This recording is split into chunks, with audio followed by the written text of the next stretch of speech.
We just got back from a camping trip with some friends, and one of them just got back from Africa. They were serving in orphanages there for about 6 months, her and her family of 8. And of course, I was peppering her with questions about what it was like, what the food was like, what the strangest animal she saw was. And then I asked her, was it hard to come back to the United States and not feel judgy about how spoiled we are or how much we have? And this prompted a discussion. And in that discussion, she said, I'm paraphrasing, but she said something like, I noticed within a few days after getting home from Africa, I started getting caught up in the anxiety that we live within our culture. I had to catch up on emails and texts, and I began to feel that anxiety I hadn't felt in a while. In Africa, we were always busy too, but we were always smiling. There were really hard times and times when we wanted to go home, but the smile muscles around my mouth were sore the first couple of weeks because I had smiled so much. All of the children and the people there have huge smiles that light up their faces, even though some of them have been through horrific things. It just felt like everything we did there was full of meaning. Here in America, we stay so busy, but the meaning is often lacking in so much of what we do. We think we can't live without our devices and other things that take up our time, but people all over the world are living without them, and they are a lot happier. It almost feels like sometimes we are in a virtual reality, even though we're not playing games. And then my friend Sarah, who was also there, added this. She said, I was reading the other day that we've never had so much discretionary time as we do now in all the history of the world.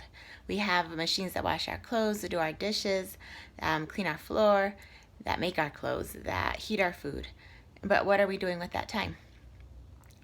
God gave us these blessings and this time for a purpose. Are we using it to do His work, or do we fill it with things that don't really matter?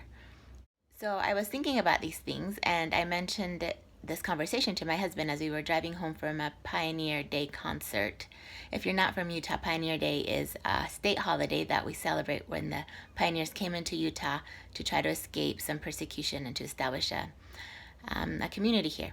So we went to a concert that kind of celebrated that, and as we were driving home, we were stuck in the traffic of Salt Lake City, and I was looking out the window, and I was telling him about this conversation we had, and he asked, well, so what do we spend our time on here? And I had to think about it for a minute, and I was like, I don't know. I think we probably spend a lot of it on maintaining our image and on taking care of our stuff. And then as I looked at the window, I was seeing all these kids, these college kids, mostly, the girls were dressed in a way to attract attention to their body, and a lot of them were lined up at bars and talking loudly to draw attention to themselves. And one guy came by, he looked so tipsy that I was worried he was going to fall. And I said to Bill, I wish he could glimpse his potential. He doesn't understand who he is. And I know that kind of sounds judgy maybe to some people, but we had been camping next to this man who was drunk a lot as well. His whole family was there, and they would go do things, and he would just stay back with the trailer on his chair under the canopy and drink his beer and burp really loudly. And then when they were there, he would swear, and he was mean, and I just felt so sorry for him and for his family and for his wife, that this addiction was drawing away all of his attention, and that the people he was hurting because of it, the pain of this family. And my mom as well, she was an orphan because of alcohol. Her mother died, and then her dad was an alcoholic, so he couldn't take care of her, and she ended up being bounced from home to home and suffering all sorts of abuse and difficult things because this addiction that drew away all of his time. The pain that she experienced and that this family experienced, it's beyond my ability to grasp or to try to describe, but it just made me think about how much suffering happens when people have these addictions, and it's to mind numb. We're mind numbing a lot, and all of us do it, not necessarily with alcohol, but we'll find other ways to escape. So sometimes it's entertainment, TV, gaming, food, busy schedule, social media, etc. And so we live in a virtual reality when we're numbing. We're not really being in the real or what really matters. And those around us suffer. Not just because of how we treat them when they seem to get in the way of our busy schedules or mind-numbing agendas, but also because we're not living our potential and engaging in the work that would make this world a better place for them. It's like that cave analogy that Plato wrote about, I said to Bill. We see the shadows of things that are real and think that they are the real thing.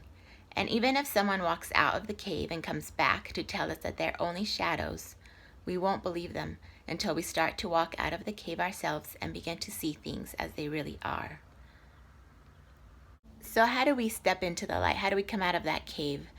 In the Pioneer concert that Bill and I attended, the featured singer was Sissel, and she sang this beautiful song called Slow Down. It was by Chuck Girard, and it says, in the midst of my confusion, in the time of desperate need, when I am thinking not too clearly, a gentle voice does intercede.